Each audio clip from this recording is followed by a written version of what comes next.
Tahun 1969 adalah salah satu tahun terpenting dalam sejarah manusia. Pesawat luar angkasa Apollo 11 berhasil mendarat di bulan. Kedua astronotnya, Neil Armstrong dan Buzz Aldrin, menjadi manusia pertama yang menjajakan kakinya di bulan.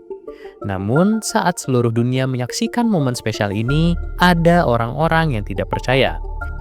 Tepat sejak siaran Armstrong mengibarkan bendera Amerika tayang, mereka langsung bertanya, apa benar manusia mendarat di bulan? 50 tahun sudah berlalu, tapi teori konspirasi seputar pendaratan bulan masih tetap ada.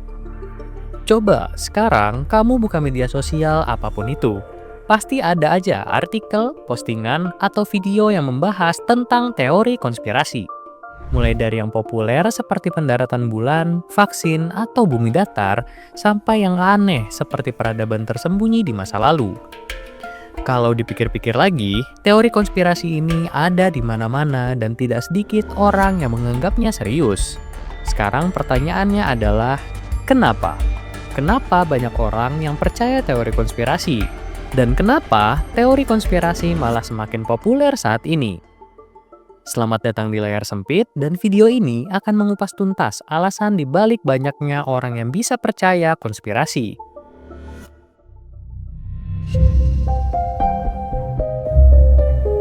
Apakah kamu pernah dengar istilah cognitive closure? Cognitive closure adalah kondisi di mana otak manusia selalu butuh jawaban supaya bisa tenang.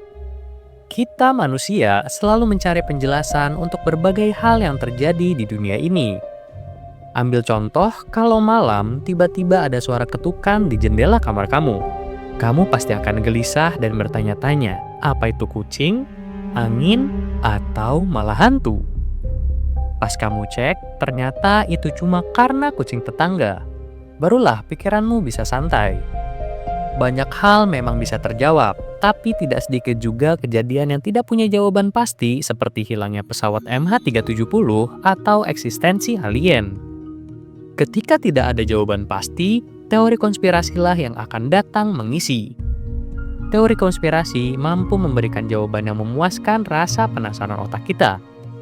Teori-teori ini seolah memberikan kita kepastian di tengah dunia yang kacau. Maka wajar kalau kejadian-kejadian paling aneh punya teori konspirasi paling banyak. Konspirasi membuat hal-hal random seolah telah diatur. Kecelakaan menjadi kejadian terencana, dan kekacauan jadi punya arti. Untuk kebanyakan orang, lebih mudah untuk percaya kalau elit global atau pemerintah bayangan adalah dalang di balik banyaknya kejadian aneh yang terjadi di dunia ini, ketimbang harus menerima fakta bahwa kehidupan memang seringkali tidak bisa diprediksi. Namun, seperti kata pepatah, tidak ada asap kalau tidak ada api. Ketidakpercayaan masyarakat pada pemerintah dan perusahaan global bukan tanpa sebab.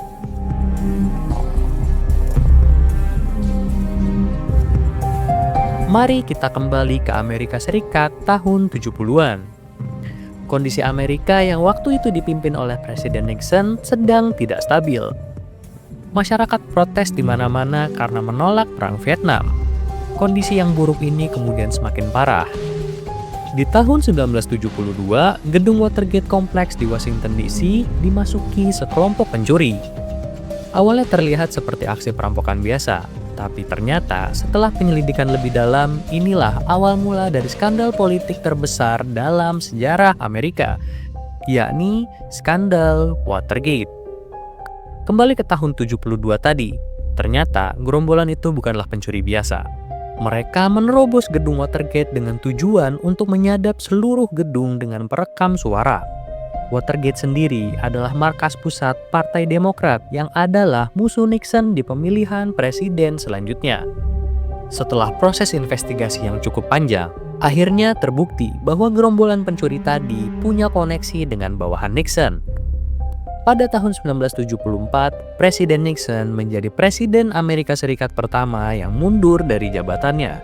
I shall resign the presidency effective at noon tomorrow. Hal ini membuat masyarakat kehilangan kepercayaan pada pemerintah. Skandal Watergate adalah salah satu dari banyak contoh kejadian yang membuat masyarakat meragukan kredibilitas pemerintah serta perusahaan global. Krisis ekonomi tahun 2008 dan pandemi COVID-19 semakin memperburuk citra pemerintah di mata masyarakat. Dan hal ini terjadi di seluruh negara dunia, tidak hanya khusus di Amerika saja. Lalu, apa hubungannya dengan konspirasi? Dari dulu kita diajarkan untuk percaya pada pemerintah. Tapi setelah berkali-kali melihat kalau ternyata pemerintah sering bohong, maka wajar kita mulai mempertanyakan soal kebenaran yang ada. Disinilah teori konspirasi masuk sebagai jawaban alternatif. Teori konspirasi sangat menarik karena seolah menjadi jawaban jujur dari kebohongan yang selama ini kita terima. Faktor psikologi dan ketidakpercayaan memang menjadi pendorong, tapi ada satu faktor lagi yang membuat teori konspirasi lebih populer kini dibanding 100 tahun yang lalu.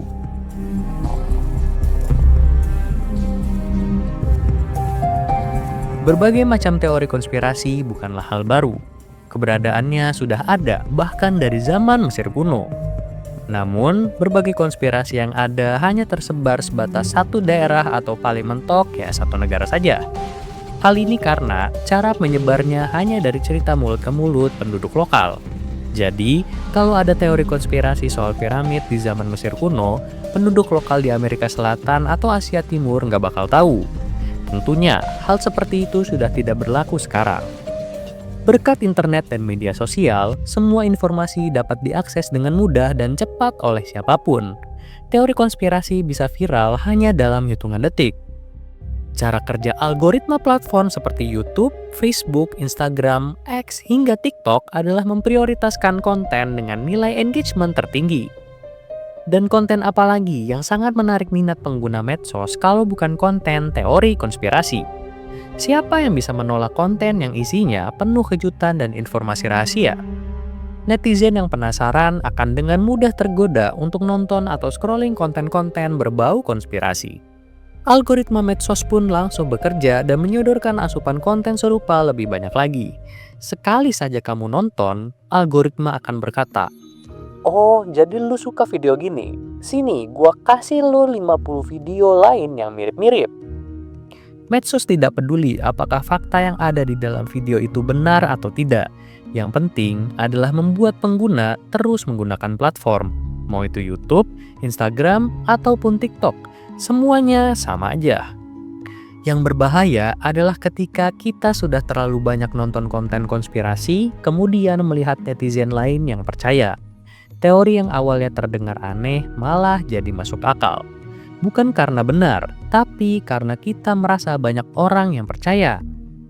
Tambahkan faktor ketidakpercayaan tadi, maka media sosial punya kekuatan untuk membuat banyak orang percaya kalau bumi itu datar, krisis iklim itu palsu, dan vaksin hanyalah cara pemerintah untuk mengendalikan kita. Terkadang memang terlihat sepele, konspirasi cuma masalah kepercayaan. Tapi jangan salah, ada kalanya masalah kepercayaan ini bisa membuat orang kehilangan keluarga atau teman yang mereka cintai.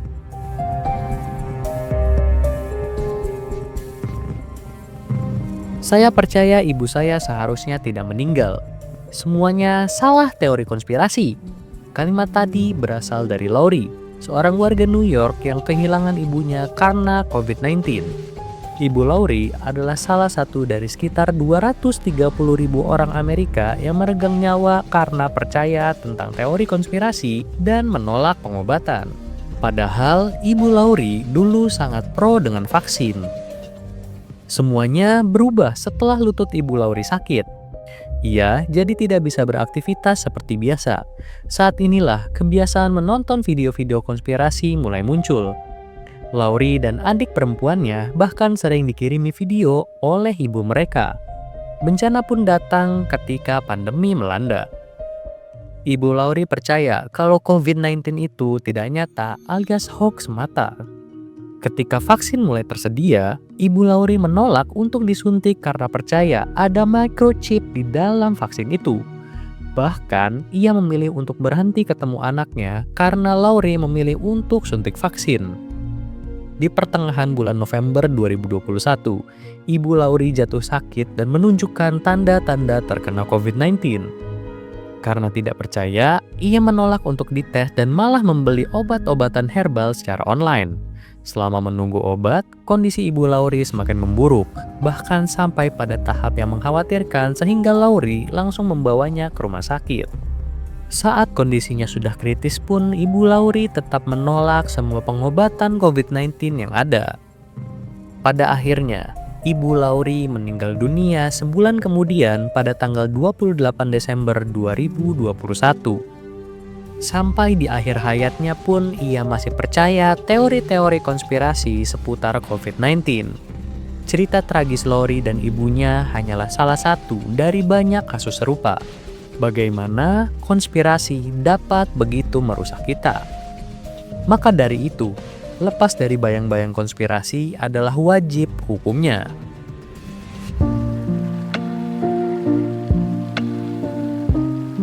Internet membuat informasi tersebar dengan cepat. Asal punya koneksi, siapapun dapat mengakses dengan mudah juga. Teori konspirasi menyebar dengan begitu mudahnya karena kebanyakan orang belum mampu memilah informasi yang mereka dapat dari medsos seperti Facebook atau TikTok. Jadi, informasi apapun yang mereka terima, mereka telan mentah-mentah.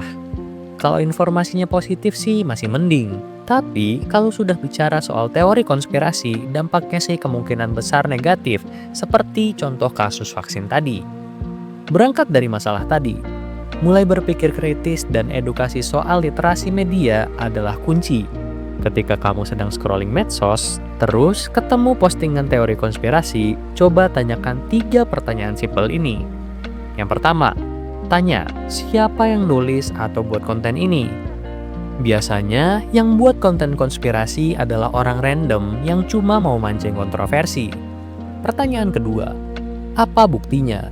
Kalau memang ada bukti, kamu bisa langsung tanya pertanyaan ketiga. Apa bukti tadi berasal dari sumber terpercaya? Banyak teori konspirasi yang punya bukti, tapi sumbernya meragukan. Dengan 3 pertanyaan tadi, kamu sudah bisa terbebas dari jebakan teori konspirasi.